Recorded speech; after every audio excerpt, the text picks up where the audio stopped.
আশেক রাসূল যে তুমি ঈদে মিলাদুন্নবী পালন করে রাসূলকে ভালোবাসা দেখাতে চাও। কেউ যেমন দোকান নতুন করলো, যেটা দোকানের নতুন মিলাদ, দোকান করলে আমরা দোকানের শুভ উদ্বোধন করি মিলাদের মাধ্যমে। কেউ বাড়ি করলে আমরা বাড়ির শুভ উদ্বোধন করছি মিলাদের মাধ্যমে।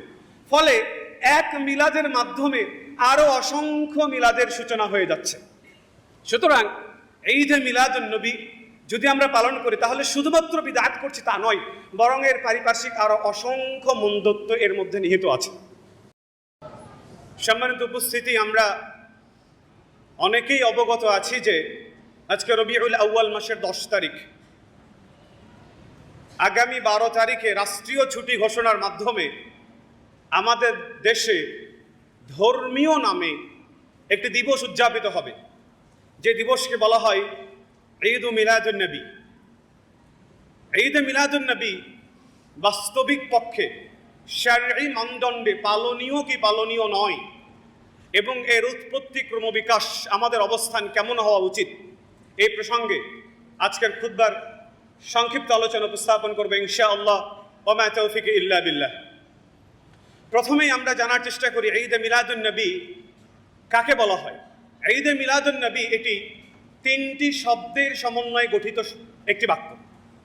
ঈদ ঈদ শব্দের শাব্দিক বা আবিধানিক অর্থ হচ্ছে, ইবনে মানদুর রাহিমাহুল্লাহ আলাইহি লিসানুল আরবের মধ্যে উল্লেখ করেছেন, কুল্লু ইয়াউমিন ফীহি জামআ, প্রত্যেক যেই দিনে সমাবেশ রয়েছে সেই দিনকে ঈদ বলা হয়। অন্য জায়গায় আছে ইয়াউমু সুরুরিন ওয়া ফারহ, আনন্দ এবং উদযাপনের যেই দিন, এই দিনকে বলা হয় ঈদ। আল্লাহ সুবহানাহু ওয়া তাআলা কোরআনের মধ্যে ঈদ শব্দটিকে একবার উল্লেখ করেছেন সূরাতুল মাঈদায়। যখন ঈসা আলাইহিস সালাতু ওয়াস সালামের সহচরবৃন্দরা ঈসা আলাইহিস সালাতু ওয়াস সালামকে বলল, হে ঈসা বিন মারইয়াম, হাল ইয়াস্তাতিউ রাব্বুক আন ইউনাজ্জিলা আলাইনা মাঈদাতাম মিনাস সামা, আপনার রব কি আসমান থেকে খাদ্য ভর্তি দস্তরখানা আমাদের জন্য পাঠাতে পারবেন? ঈসা আলাইহিস সালাতু ওয়াস সালাম শুনে আশ্চর্য, এরা কি বলে? ঈসা আলাইহিস সালাতু ওয়াস সালাম তখন বলেন, ইত্তাকুল্লাহ, আল্লাহকে ভয় করো, ইন কুনতুম মুমিনিন। কিন্তু ঈসা আলাইহিস সালাতু ওয়াস সালামের সহচরবৃন্দরা নাখোশ, নারাজ, তারা ছাড়তে নারাজ। তারা ঈসা আলাইহিস সালাতু ওয়াস সালামকে বলছে, নুরিদ আন নাকুলা মিনহা, আপনি আল্লাহকে বলেন ওই খাদ্য ভর্তি দস্তরখান যেটা নামবে সেখান থেকে আমরা ভক্ষণ করব। ওয়া তাতমাইন্না কুলুবুনা, এবং আমাদের যে অন্তর আছে এই অন্তর পরিতৃপ্ত হবে। আর কি?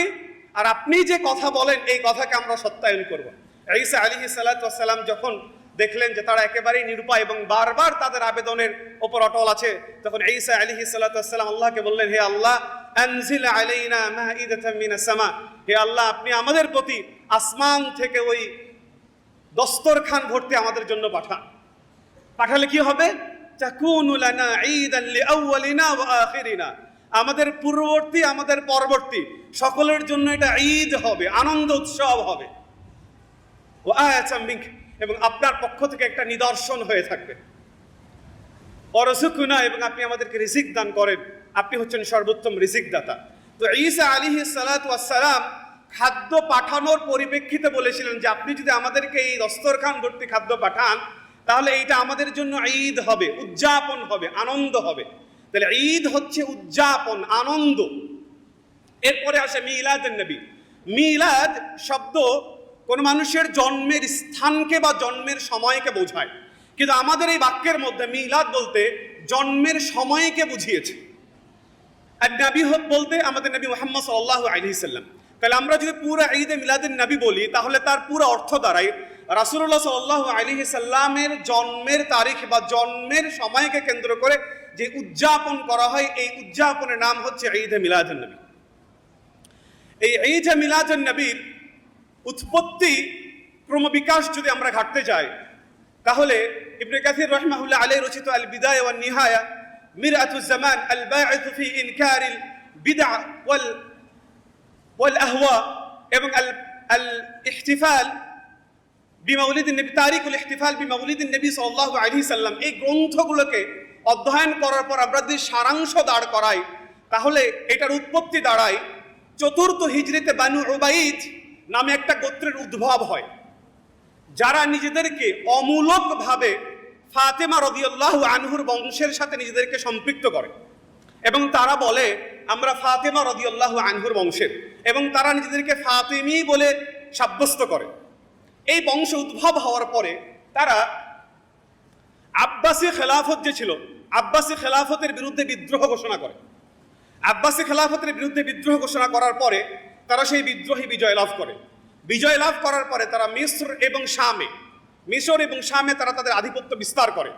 আধিপত্য বিস্তার করার পরে যখন তারা উপলব্ধি করতে পারে যে রাষ্ট্রের সাধারণ জনগণ তাদের ব্যাপারে বিদ্রোহ ঘোষণা করতে পারে, ফলে তখন তারা কূটকৌশলী হয় যে কি করে জনগণের মন রক্ষা করা যায়। এই জনগণের মন রক্ষার্থে তারা চিন্তা ভাবনা করে এখন আমাদের বিভিন্ন ধর্মীয় উৎসব নামে উৎসব আবিষ্কার করতে হবে। এই উৎসবগুলো যদি আমরা আবিষ্কার করি তাহলে মানুষগুলো এই উৎসবের মধ্যে ডুবে থাকবে, ফলে আমাদের বিরুদ্ধে বিদ্রোহ করার চিন্তা ভাবনা তাদের মাথার মধ্যে আসবে না। ফলে আহলে বাইতের যতগুলো সদস্য ছিল এবং আহলে বাইতের যত ধরনের শাসক ছিল, রাসূলুল্লাহ সাল্লাল্লাহু আলাইহি সাল্লাম, আলী, হাসান, হুসাইন, ফাতেমা রাদিয়াল্লাহু আনহা থেকে শুরু করে যত ধরনের শাসকবর্গ বা ব্যক্তিবর্গ ছিল তাদের জন্মদিবস পালন করা শুরু করে। প্রথমত এদের জন্মদিবস পালন করা শুরু করার পরে ধীরে ধীরে তারা আরও বিভিন্ন ধরনের জন্মদিবসের প্রবর্তন শুরু করে। যেমন হিজরি নববর্ষের তারা উদযাপন শুরু করে, লাইলাতুল মেরাজের রজনীর তারা উদযাপন শুরু করে। এইভাবে ধীরে ধীরে তারা বিভিন্ন ধরনের উদযাপন শুরু করে। উদযাপন শুরু করার পরে তাদের ক্ষমতা থাকাকালীন সময় পর্যন্ত তারা ওই উদযাপন অব্যাহত রাখে। তারা চলে যাওয়ার পরে পরবর্তীতে যারা ক্ষমতায় আসে তারাও সেই উদযাপন অব্যাহত রাখে। তবে মিশর এবং শামের কিছু এরিয়া ব্যতীত চতুর্থ, পঞ্চম এবং ষষ্ঠ শতাব্দী পর্যন্ত কোথাও কোনো জায়গাতে এই ঈদে মিলাদুন নবী কেউ পালন করতো না, বরং যুগে যুগে অসংখ্য উলামায়ে কেরাম এটাকে অস্বীকার করেছেন। সপ্তম শতাব্দীর যখন শুরু হয় তখন মিশর থেকে এই ঈদে মিলাদুন নবীটা স্থানান্তরিত হয়ে ইরাকের ইরবিল শহরে প্রবেশ করে, এবং এই স্থানান্তরের কাজ যিনি করেন তিনি হচ্ছেন একজন সুফি বিদ্বান যার নাম হচ্ছে মুল্লা ওমর। তিনি এই ঈদে মিলাদুন নবীকে মিশর থেকে ইরাকের ইরবিল শহরে নিয়ে আসেন। ওই ইরাকের ইরবিল শহরের তখন যিনি রাজা ছিলেন ওই রাজা এই ঈদে মিলাদুন নবীকে সাদরে গ্রহণ করেন এবং তৃপ্তির ঢেকুর তুলেন এবং এটাকে সাব্যস্ত করেন। এবং তদানীন্তন সময়ে একজন বিখ্যাত আলেম ছিলেন যিনি হচ্ছেন আবুল খত্তাব উমর বিন হাসান বিন আদ-দাহিয়া আল-কালবি। তিনি এটাকে সমর্থন করেন এবং ঈদে মিলাদুন নবীর সমর্থনে তিনি একটি গ্রন্থ রচনা করেন। এই গ্রন্থ রচনা করার কারণে তদানীন্তন সময়ে যে রাষ্ট্রপ্রধান ছিলেন কুকুবি, তিনি তাকে 1000 দিনার স্বর্ণমুদ্রা উপহার দেন। এরপরে এই যে আলেম ছিল, এই আলেম এখানে ক্ষান্ত থাকে নাই। এই যে ইরাকের ইরবিল শহরে ঈদে মিলাদুন নবী আসলো, এরপরে তিনি 90 বছর, এই 90 বছরের জীবদ্দশায় তিনি মুসলিম বিশ্বের বিভিন্ন দেশ ভ্রমণ করে সেই দেশগুলোতে ঈদে মিলাদুন নবী প্রচারণা করতে থাকেন। ফলে সপ্তম শতাব্দীতে এই ঈদে মিলাদুন নবী বিভিন্ন মুসলিম রাষ্ট্রে ছড়িয়ে যাওয়া শুরু করে, এবং যেই ছড়িয়ে যাওয়াটা আজ অদ্যাবধি বিভিন্ন মুসলিম রাষ্ট্রে লালিত এবং পালিত হচ্ছে। এই হচ্ছে ঈদে মিলাদুন নবীর সংক্ষিপ্ত প্রচার এবং প্রসারের ইতিহাস। ঈদে মিলাদুন নবী 12ই রবিউল আউয়ালে পালন করা হয়। আসলেই কি রাসূলুল্লাহ সাল্লাল্লাহু আলাইহি সাল্লাম 12ই রবিউল আউয়ালে জন্মগ্রহণ করেছিলেন?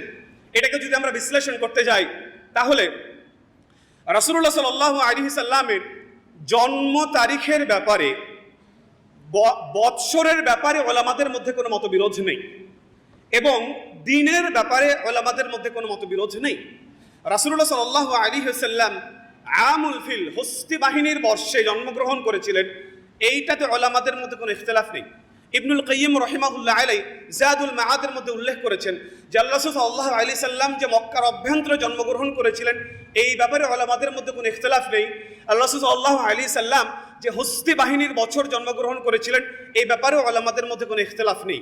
কেন হস্তি বাহিনীর বছরে জন্মগ্রহণ করার ব্যাপারে মতবিরোধ হলো না, এটা যদি আমরা সহজেই বুঝতে চাই তাহলে যদি কেউ আমাদের বাংলাদেশ যখন স্বাধীন হয় তখন জন্মগ্রহণ করে, তাহলে আমরা সহজেই যদি বলি যে সে স্বাধীনের বছর জন্মগ্রহণ করেছে, এটা মনে রাখা সহজ। তার মানে 1971 সালে জন্মগ্রহণ করেছে। আমরা যদি বলি আমাদের দ্বিতীয় স্বাধীন হওয়ার সময় জন্মগ্রহণ করেছে, তাহলে এটা আমাদের জন্য মনে রাখা সহজ যে 2024 সালে জন্মগ্রহণ করেছে। ফলে তখন যেহেতু হস্তি বাহিনীর বছর ছিল, ফলে ওইটা মনে রাখা সহজ ছিল, এই কারণে ওলামাদের মধ্যে মতবিরোধ নেই। দ্বিতীয়ত হচ্ছে রাসূলুল্লাহ সাল্লাল্লাহু আলাইহি সাল্লাম যে সোমবারে জন্মগ্রহণ করেছেন এই ব্যাপারে কোনো মতবিরোধ নেই। কারণ আল্লাহ রাসূল সাল্লাল্লাহু আলাইহি সাল্লামকে যখন সোমবার সিয়ামের প্রসঙ্গে জিজ্ঞাসা করা হলো, তখন আল্লাহ রাসূল সাল্লাল্লাহু আলাইহি সাল্লাম উত্তরে বললেন, যাকা ইয়াউমিন উলিদতু ফি, সোমবার হচ্ছে এমন একটা দিন যেই দিনে আমি জন্মগ্রহণ করেছি। ফলে এই দুইটা দিনে কোনো মতবিরোধ নেই। মতবিরোধের জায়গা হচ্ছে মাসে এবং কোন তারিখে জন্মগ্রহণ করেছেন। রাসূলুল্লাহ সাল্লাল্লাহু আলাইহি সাল্লাম কোন মাসে জন্মগ্রহণ করেছেন এই ব্যাপারে প্রধানত তিনটা মত আমরা দেখতে পাই। আল্লাহ রাসূল সাল্লাল্লাহু আলাইহি সাল্লাম সফর মাসে জন্মগ্রহণ করেছেন, আল্লাহ রাসূল সাল্লাল্লাহু আলাইহি সাল্লাম রমাদান মাসে জন্মগ্রহণ করেছেন, আল্লাহ রাসূল সাল্লাল্লাহু আলাইহি সাল্লাম রবিউল আউয়াল মাসে জন্মগ্রহণ করেছেন। প্রথম যে অভিমত সফর মাসে জন্মগ্রহণ করেছেন, এই সফর মাসে জন্মগ্রহণ করার স্পষ্ট বিশুদ্ধতম কোনো বর্ণনা পাওয়া যায় না। ফলে থাকলো দুইটা, রমাদান মাসে যে আল্লাহ সাল্লাল্লাহু আলাইহি সাল্লাম জন্মগ্রহণ করেছেন, এই অভিমতটি ইবনে আব্দুল বার রাহিমাহুল্লাহ আলাইহি তাল ইস্তিআব গ্রন্থের মধ্যে উল্লেখ করেছেন এবং তিনি এই সূত্রধারটি বর্ণনা করেছেন জুবাইর বিন আক্কার থেকে। তো আল বিদায় ওয়ান নিহায়া গ্রন্থের মধ্যে ইবনে কাসির রাহিমাহুল্লাহ আলাইহি এই উক্তিটাকে নিয়ে আসার পরে বলছেন গরীবুন জিদ্দা, এই উক্তিটা খুবই বিরলতম একটা উক্তি, এবং হাদিসটা উল্লেখ করার পরে তিনি বলছেন ফিহি নাযর, এই হাদিসের মধ্যে লক্ষণীয় বিষয় আছে। তার মানে হাদিসটা বড়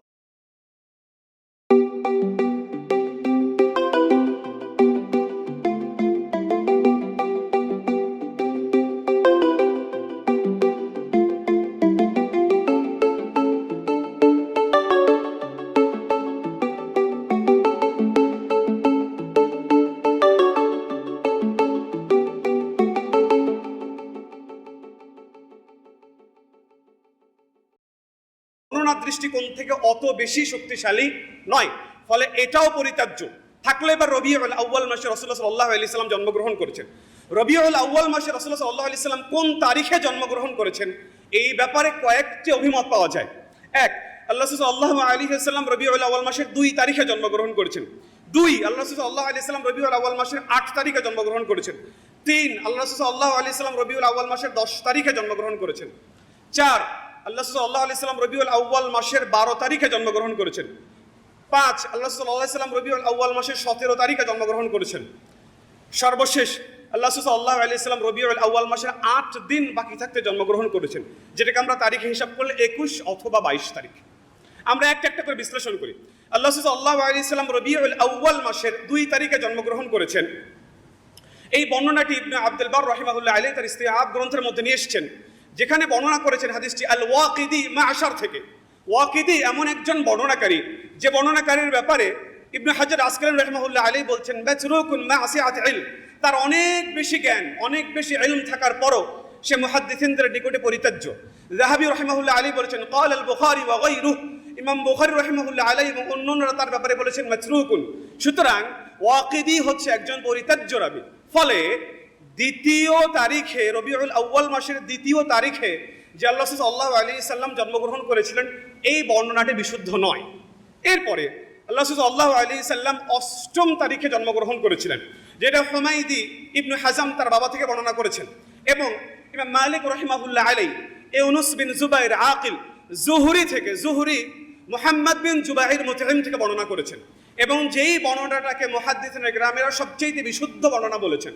এবং যারা জ্যোতির্বিদ তারা আগের হিজরি সনকে তারিখের সাথে মেলাতে গিয়ে এই মতটাকে আল্লাহ সাল্লাল্লাহু আলাইহি সাল্লাম রবিউল আউয়াল মাসের 8ম তারিখে জন্মগ্রহণ করেছেন এই মতটাকে সবচেয়ে যুক্তিযুক্ত এবং বিশুদ্ধতম বলেছেন। এরপরে আল্লাহ সাল্লাল্লাহু আলাইহি ওয়াসাল্লাম 10ম তারিখে জন্মগ্রহণ করেছেন। ইবনে আসাকির রাহিমাহুল্লাহ আলাইহি যে তারিখে দিমাশকের মধ্যে এসেছে, ইবনে আসাকির রাহিমাহুল্লাহ আলাইহি এই হাদিসটা বর্ণনা করেছেন আবু জাফর আল বাকির থেকে। আবু জাফর আল বাকিরের ব্যাপারে ইবনে হাজার আসকালানী রাহিমাহুল্লাহ আলাইহি বলছেন মাজহুলুন, এটা একটা অজ্ঞাত রাবী। ফলে এই হাদিসটাও পরিত্যাজ্য। এই হাদিসটা আরেকটা সনদে বর্ণিত হয়েছে যেটা মুখালিদ শাআবী থেকে বর্ণনা করেছেন। এই সনদের ব্যাপারেও ইবনে হাজার আসকালানী রাহিমাহুল্লাহ আলাইহি মুখালিদের ব্যাপারে বলেছেন লাইসা বিসিকাহ। ইমাম নাসাই রাহিমাহুল্লাহ আলাইহি বলেছেন লাইসা বিসিকাহ। ইবনে মাঈন রাহিমাহুল্লাহ আলাইহি মুখালিদকে দাঈফ রাবী হিসেবে সাব্যস্ত করেছেন। ফলে 10 তারিখের যে বর্ণনাটা আছে 10 তারিখের বর্ণনাটাও অগ্রহণযোগ্য বর্ণনা। এরপরে 12 তারিখের যে বর্ণনাটা আছে 12 তারিখের বর্ণনাটা আব্দুর রাজ্জাক তার মুসান্নাফে আব্দুর রাজ্জাকের মধ্যে উল্লেখ করেছেন, যে হাদিসটাকে আফফান সাঈদ থেকে বর্ণনা করেছেন। সাঈদ জাবির ইবনে আব্দুল্লাহ রাদিয়াল্লাহু আনহুমা এবং ইবনে আব্বাস রাদিয়াল্লাহু আনহুমা থেকে বর্ণনা করেছেন। তাহলে সাহাবীর স্তরে হচ্ছে জাবির এবং ইবনে আব্বাস রাদিয়াল্লাহু আনহুমা। এরপরে সাহাবীর পরের স্তরে যিনি আছেন তিনি হচ্ছেন সাঈদ। সাঈদের পরের স্তরে যিনি আছেন তিনি হচ্ছেন আফফান। সাঈদ তিনি 110 হিজরিতে মারা যান। 110 হিজরিতে মারা যাওয়ার পরে তার মৃত্যুর 24 বছর পরে জন্মগ্রহণ করেন হচ্ছে আফফান। তার মানে 134 হিজরিতে জন্মগ্রহণ করেন আফফান। তার মানে তাদের মৃত্যু এবং জন্মের মাঝখানে ব্যবধান হচ্ছে প্রায় 24 বছরের। ফলে সনদের মধ্যে স্পষ্টত ইনকিতা আছে। সুতরাং 12ই রবিউল আউয়াল যে রাসূলুল্লাহ সাল্লাল্লাহু আলাইহি সাল্লাম জন্মগ্রহণ করেছেন, এই সনদটিও বিশুদ্ধতম সনদ নয়।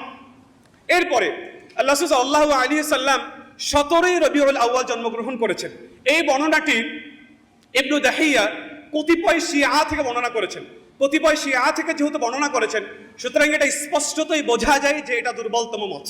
এরপরে আল্লাহ সাল্লাল্লাহু আলাইহি সাল্লাম রবিউল আউয়াল মাসের 8 দিন বাকি থাকতে জন্মগ্রহণ করেছেন। এটিও ইবনু দাহিয়া ইবনু হাজাম তার বাবা থেকে বর্ণনা করেছেন। কিন্তু হুমায়দি রাহিমাহুল্লাহ আলাইহি স্পষ্ট করেছেন ইবনু হাজাম থেকে রাসূলুল্লাহ সাল্লাল্লাহু আলাইহি সাল্লামের জন্মের ব্যাপারে সবচেয়ে যেটা বিশুদ্ধতম মত বর্ণিত হয়েছে সেটা হচ্ছে আল্লাহ সাল্লাল্লাহু আলাইহি সাল্লাম রবিউল আউয়াল মাসের 8 তারিখে জন্মগ্রহণ করেছেন। সুতরাং যতগুলো অভিমত আছে সবগুলো অভিমতকে আমরা যদি কষ্টি পাথরে যাচাই করি তাহলে দাঁড়ায় আল্লাহ সাল্লাল্লাহু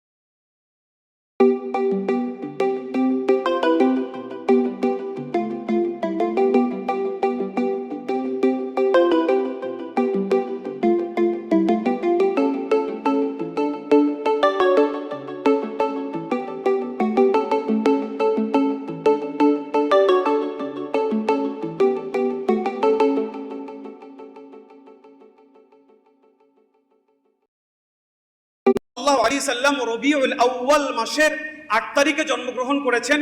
এই মতটি হচ্ছে সবচেয়ে সর্বাধিক বিশুদ্ধতম মত। ফলে আমরা যদি আল্লাহ সাল্লাল্লাহু আলাইহি সাল্লামকে রবিউল আউয়ালের 12 তারিখে জন্মগ্রহণ করেছেন এই মতটিকে যদি গ্রহণ করি তাহলে আমরা তুলনামূলক বিশুদ্ধতম মতকে গ্রহণ করছি না। এখন রাসূল সাল্লাল্লাহু আলাইহি সাল্লাম 8 তারিখে জন্মগ্রহণ করলেন, আমরা উদযাপন পালন করছি 12 তারিখে। এই যে আমরা ঈদে মিলাদুন নবী উদযাপন করছি, এই ঈদে মিলাদুন নবী উদযাপন শরঈ দৃষ্টিকোণ থেকে বৈধ কি বৈধ নয়? ইসলামের প্রথম শ্রেষ্ঠ যে 3 শতাব্দী ছিল, এই শ্রেষ্ঠ 3 শতাব্দীর মধ্যে ঈদে মিলাদুন নবীর কোনো ধরনের অস্তিত্ব ছিল না। 3 শতাব্দীর পরে ঈদে মিলাদুন নবীর অস্তিত্ব জন্ম হয় এবং এই ঈদে মিলাদুন নবী ইসলামী শরিয়াতে স্পষ্টত এবং নিকৃষ্ট এবং জঘন্যতম একটি বিদআত। শুধু যে এটা বিদআত তা নয়, বরং এই ঈদে মিলাদুন নবী উদযাপন যেটা আরো অসংখ্য বিষয়কে উন্মোচন করে দেয়। প্রথমত, কোন একজন ব্যক্তি ঈদে মিলাদুন নবী যে পালন করে এটা নিরঙ্কুশ কোনো দিবস হিসেবে পালন করে না, বরং ঈদে মিলাদুন নবী রাসূলুল্লাহ সাল্লাল্লাহু আলাইহি সাল্লামের ভালোবাসায় রাসূলুল্লাহ সাল্লাল্লাহু আলাইহি সাল্লামকে সম্মান প্রদর্শনের জন্য পালন করে। আর রাসূলুল্লাহ সাল্লাল্লাহু আলাইহি সাল্লামকে ভালোবাসা এবং আল্লাহকে ভালোবাসা সর্বোত্তম ইবাদতের মধ্যে অন্যতম। সুতরাং কেউ যদি রাসূলুল্লাহ সাল্লাল্লাহু আলাইহি সাল্লামকে ভালোবাসে এমন পদ্ধতিতে যেটার শরঈ সমর্থিত নয়, তাহলে সেটা কখনোই ইসলাম সমর্থিত নয় এবং সেটা ইবাদত হিসাবে পরিগণিত হবে এবং সেটা বিদআতি ইবাদত হিসাবে পরিগণিত হবে।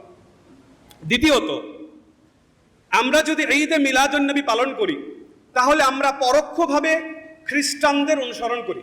কেননা খ্রিস্টানরা ঈসা আলাইহিস সালাতু ওয়াস সালামের জন্মদিবসকে পালন করে। ফলে আমরা রাসূলুল্লাহ সাল্লাল্লাহু আলাইহি সাল্লামের জন্মদিবসকে যদি পালন করি তাহলে আমরা পরোক্ষভাবে তার জন্মদিবসকে পালন করছি। তৃতীয়ত, একটা ধর্মকে, একটা দিনকে যদি আপনি দিবসের মধ্যে কুক্ষিগত করে ফেলেন তাহলে সেই দিনকে, সেই ধর্মকে বিনষ্ট করার জন্য, ধ্বংস করার জন্য ওই কুক্ষিগত করাটাই যথেষ্ট। ফলে আমরা যদি আমাদের দিনকে শুধু